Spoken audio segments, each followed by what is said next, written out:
Humbang Hasundutan, Sumatera Utara. 12 warga dilaporkan hilang dalam peristiwa ini.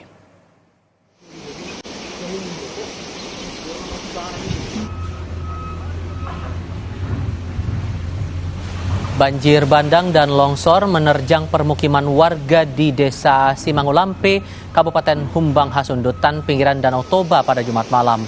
Bencana berawal saat terjadinya hujan cukup deras pada malam hari di desa tersebut.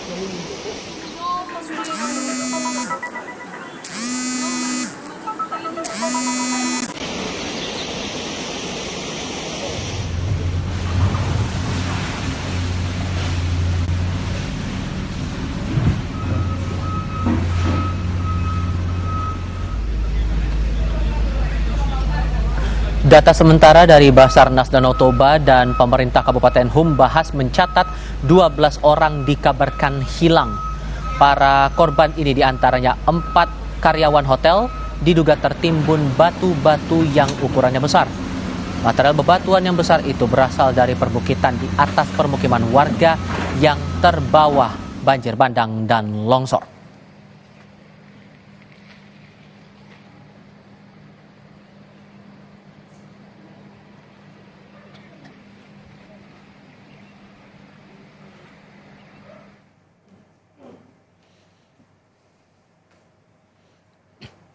Personel Basarnas Danau Toba telah diturunkan ke lokasi untuk melakukan pencarian bersama tim gabungan dari TNI, Polri, masyarakat, dan BPBD setempat. Sejumlah alat berat sudah dikirim ke lokasi untuk membantu proses evakuasi karena banyaknya material batuan besar yang menyulitkan proses pencarian warga yang hilang. Pemkab Humbahas juga telah mendirikan dapur umum, pos, dan tim kesehatan sekaligus alokasi air bersih untuk warga terdampak.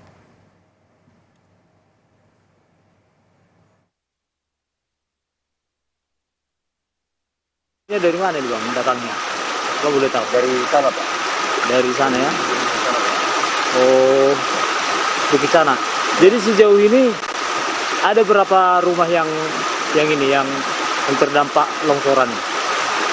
Bisa 15 Pak. 15 rumah.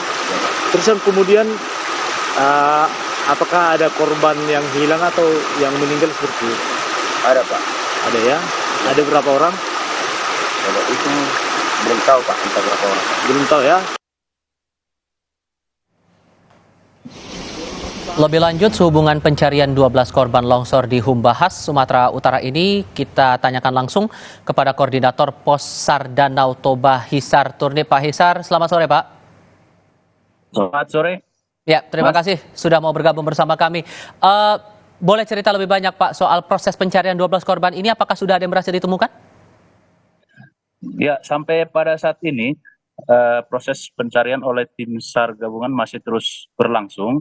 Sekitar pukul 11.25 tadi, tim SAR gabungan telah menemukan korban atas nama Lian Lubis,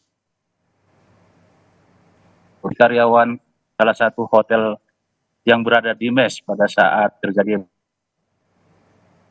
Ini korbannya itu sudah pada pihak keluarga korban. Jadi jumlah korban tinggal sisa 11 orang lagi. Demikian. Oke, baru 1 korban yang ditemukan dari 12 korban yang dilaporkan hilang. Sebetulnya apa tantangannya dihadapi tim SAR di sana, Pak, untuk mencari para korban ini? Kalau tantangan untuk mencari korban itu jelas ya, materialnya itu sangat berat. Bebatuan itu ukurannya itu sangat besar, sehingga upaya yang dilakukan itu harus melibatkan alat berat seperti eskavator, loader, dan sebagainya gitu. Jadi belum lagi nantinya kita harus mendatangkan K9, itu juga sangat efektif. Namun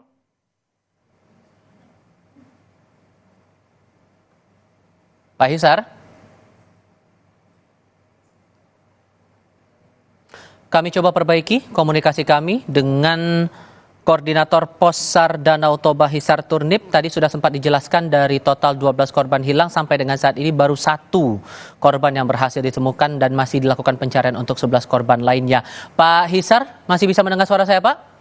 ya benar, masih bisa. Mohon maaf tadi sempat terpotong Pak. Jadi untuk tantangan yang dihadapi sekarang ini apa saja yang dicegah begitu, yang diantisipasi oleh tim SAR. Untuk cuaca juga bagaimana kondisi di situ?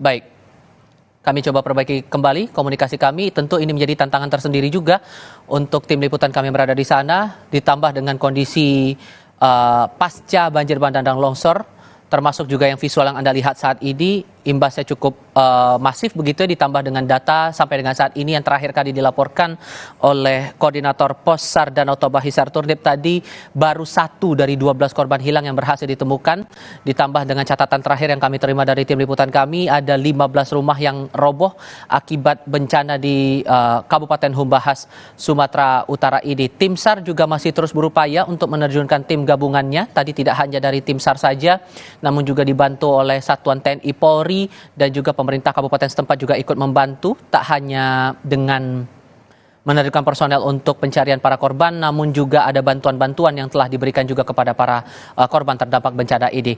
Kita coba kembali untuk terhubung dengan Koordinator Pos SAR Danau Toba Hisar Turdip. Pak Hisar, halo? Ya, ya. Oke, untuk tantangan cuaca sendiri boleh dijelaskan untuk saat ini bagaimana, Pak? Saat ini cuaca cerah berawan. Hanya saja untuk melakukan pencarian di lokasi itu cukup meluas. Jadi samping kita harus menyingkirkan material yang berat. Jadi korban yang kita temukan tadi 1125 itu berada sekitar 500, kurang lebih 500 meter dari LKP. Jadi korbannya itu diketemukan di pinggiran Danau Toba gitu. Danau Toba. Jadi cukup luas. Selain di darat kita juga memperluas pencarian sampai ke pinggir pantai Danau Toba. Demikian, Mas. Oke, dengan tantangan seperti itu apakah akan ada penambahan tim SAR gabungan lagi kah? Atau masih tetap dengan jumlah yang sekarang? Boleh jelaskan lebih lanjut Pak, tim SAR tim SAR gabungan yang diterjunkan untuk pencarian ini? Sementara untuk tim SAR gabungan masih cukuplah personil karena ada berbagai instansi pendukung, ada dari rekan-rekan BPBD, Propsu, BPBD, TNI, Polri, dan Basarnas sendiri, baik Pos SAR Danau Toba maupun kantor pencarian pertama Medan melibatkan 12 orang. Jadi kita hanya membutuhkan ini aja penambahan alut di sekitar 1 hari lah. Besok mungkin ada penambahan alat selam gitu. Kalau untuk alat berat apakah bisa sampai ke sana, dan untuk akses jalannya bagaimana Pak? Kalau alat berat, aksesnya tidak ada masalah. Jadi kemungkinan ada penambahan. Tapi sampai saat ini karena hari sore, untuk sementara 5 unit alat berat masih cukup lah untuk hari ini gitu. Semoga ada titik terang untuk 11 orang lainnya yang masih hilang sampai dengan saat ini, dan tim SAR juga masih terus berupaya mencari para korban. Pak Hisar Turdip, terima kasih, kami apresiasi Anda sudah mau bergabung bersama Kompas TV menyampaikan informasinya saat ini. Sehat selalu untuk Anda Pak. Selamat sore Pak.